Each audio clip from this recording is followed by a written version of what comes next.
This was a surprisingly hard review to write. The new M4 iPad Air. It's great. End of video. We're done here, people. Let's pack it up. Every time I looked at a spec or tested an app or sat down to draw, I kept asking myself the same thing. Why on earth would you pay more for an iPad Pro? Maybe if I put that idea to music. Why would anyone pay more for an iPad Pro? Okay, no. That was a bad idea. So my daily driver is this, the 13-inch iPad Pro, specifically the 2024 M4 iPad Pro. It has been the perfect drawing tool for me. So after testing this 2026 13-inch M4 iPad Air, I felt right at home. In fact, once I got signed into everything and I got my apps all set up, I just went on living like nothing had changed at all. I didn't experience a single difference, which made me wonder, why would anyone pay more for an iPad Pro? Still cringe? Yeah? So there's one thing that makes this better than my iPad Pro, and there's one thing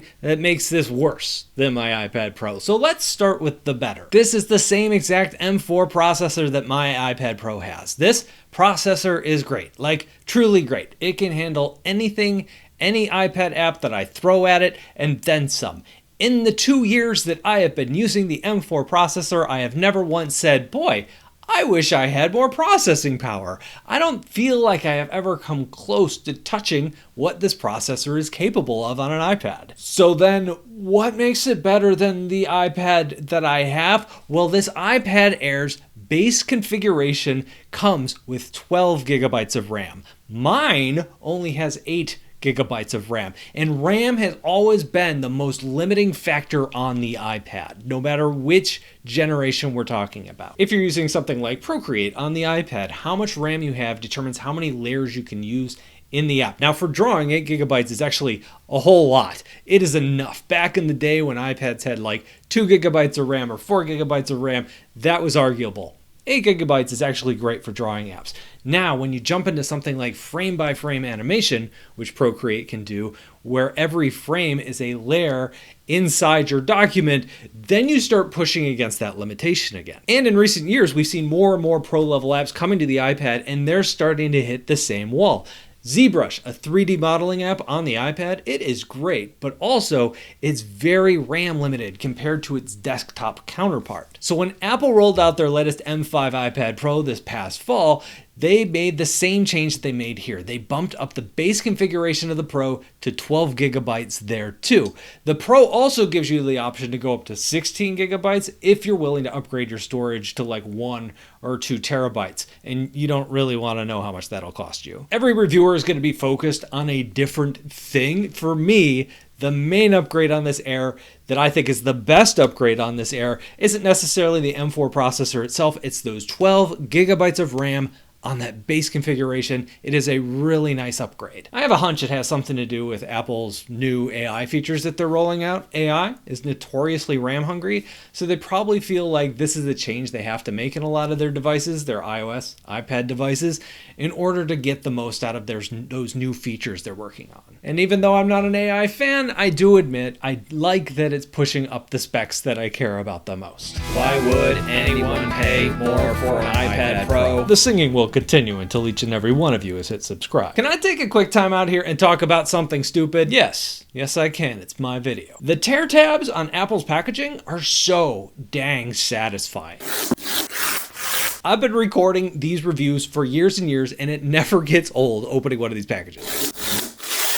Kind of like a fidget toy. Anyway, the reason I bring this up is because I expect everyone else's packaging to be just as fun when I get it. I open a lot of boxes around here.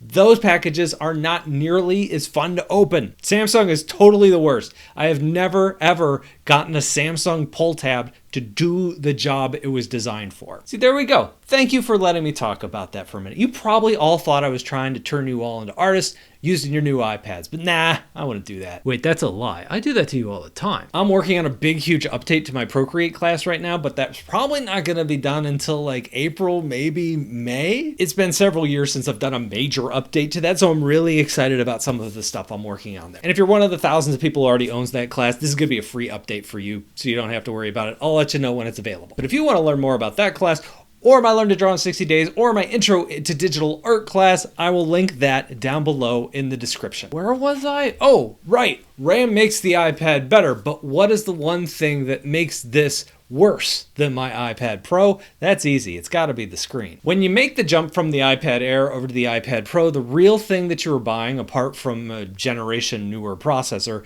is the dual OLED screen. I made a video earlier this year where I watched way too many iPad reviews and reported back some of the things that other people thought about the iPad that maybe I missed in my review, because I'm looking at the iPad in a very specific way. And universally, everyone talked about how good that dual OLED screen is. It is on par, if not better, than any display that we have ever touched before. And it is truly fantastic, especially if you want to draw outside on a sunny day or just use your iPad outside at all for work. It's amazing, but when you take a screen like that and you really pump it up that much and talk about how great it is and everybody raves about it, it kind of makes a lot of people just assume that the LED screen on this iPad Air is just kind of meh. But I think this display is so much more than that. They call this a liquid retina display, which is just a marketing term they came up with. I think what they really mean is that this is a very pixel dense display.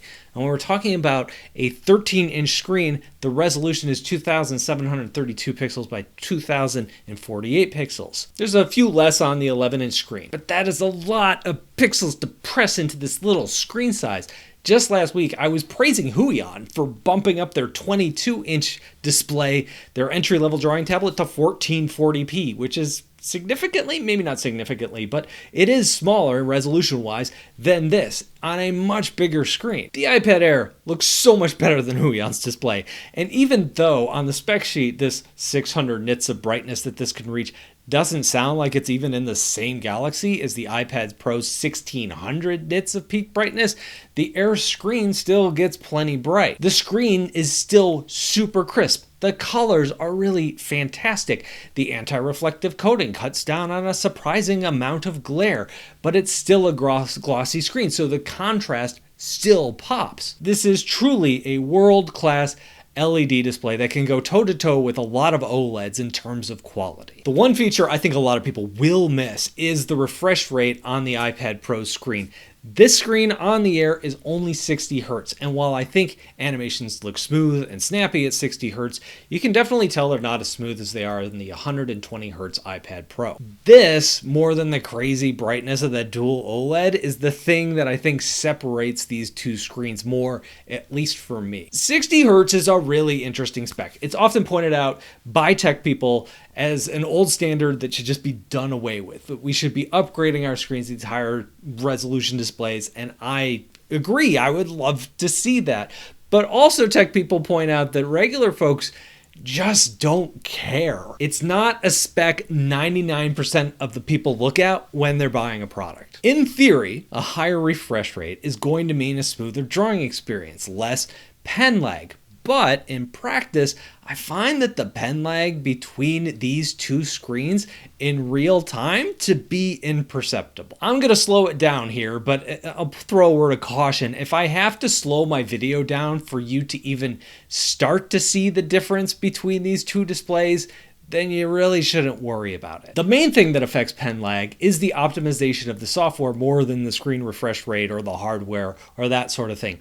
Procreate is incredibly well optimized, one of the best optimized drawing apps on the planet. Even if you're using Procreate on the cheapest entry-level iPad, the lag is better than it is when I'm drawing on my $2,000 souped-up Windows PC. It's weird, I know, but that's just the way it works. If you are curious, the best pen lag in any app I've ever seen anywhere, the Samsung Notes app on Galaxy tablets. It is crazy good, but the app is doing so little. The pen makes very simple marks. It's not rendering textures. There aren't layers. You don't have like a giant canvas to deal with. So much of the performance that you get from a pen comes from the software. And it just so happens that the iPad has some really excellent software. So that's the one thing that makes this better than my iPad Pro, and the one thing that makes this worse than my iPad Pro.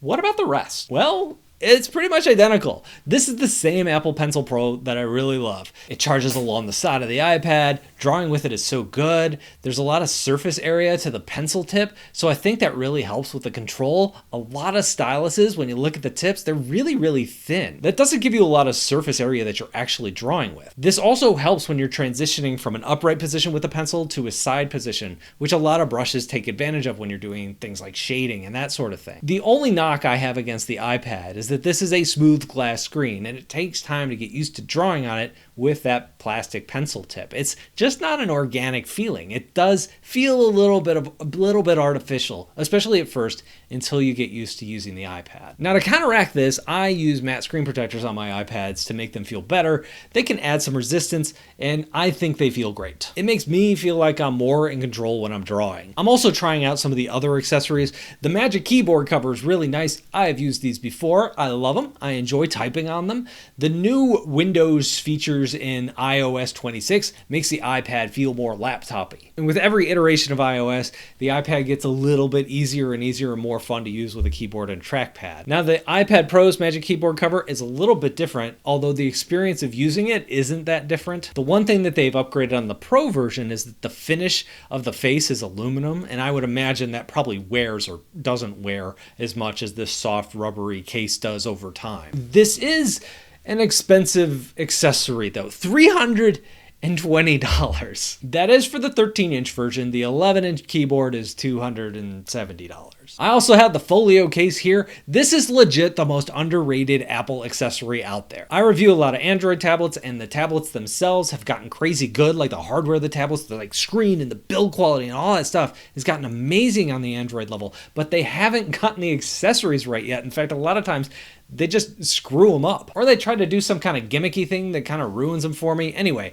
this case attaches magnetically to the back of your iPad, so you don't have to snap it in and mess with it, and it's not hard to get out. Very easy to remove. You can also set it up at an angle for viewing content. It's slightly adjustable. There's magnets in the back, so you can slide it a little bit, change that angle. It's a tiny little feature, but it's a feature that I absolutely love, and kind of blown away that no one has stolen that yet. Then we get to the coolest part, which is it's fuzzy on the inside. You can't feel it because your hands are over there and my hands are here, but it's kind of like a microfiber cloth almost. And when you shut the iPad, the front of the case snaps in place with magnets, but they're not holding super tight. So there's just a little bit of give. As you carry your iPad around, between rooms or slide it into your backpack, it kind of moves just a tiny bit, that cover of the screen. And what that does is it cleans off the fingerprints on your screen. Why is no one else doing this? It's not perfect, but oh man, it makes a huge difference and it keeps your screen clean. I love it. How much does this Folio cover cost? $99. Oh my God. Okay, it's good, but maybe it's not that good. This is like the Apple thing now. The base price of the 11-inch Air at $600, I think is a great deal.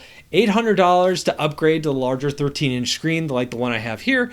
Okay, it's getting a little pricey to upgrade. I think Apple's gotten really good about pricing their entry-level tech and giving you a great deal. The Mac Mini, the new MacBook Neo, even the iPad, even the 11-inch Air that we're talking about, I think those are tremendous values for the price. But if you want to bump up the specs in any way, you're paying out the nose. The upgrade fee on their products is just absolutely crazy. And this is my one major beef with the Air. It only comes with 120 gigabytes of storage.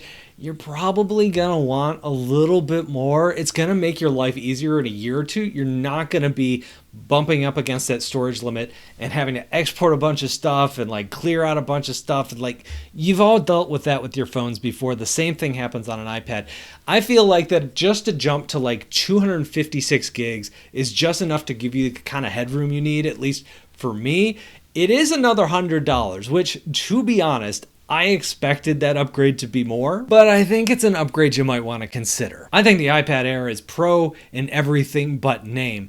Because I do so many reviews, I really wanted to own an iPad Pro with that dual OLED screen. I like to compare this thing to these Android tablets. I like to put them next to each other and see how these things rank out. If I was not reviewing things on a YouTube channel and I was just using this to draw with, I would not get the Pro. I would get the Air instead. I would save the money, maybe bump up the storage a little bit and still save a few $100.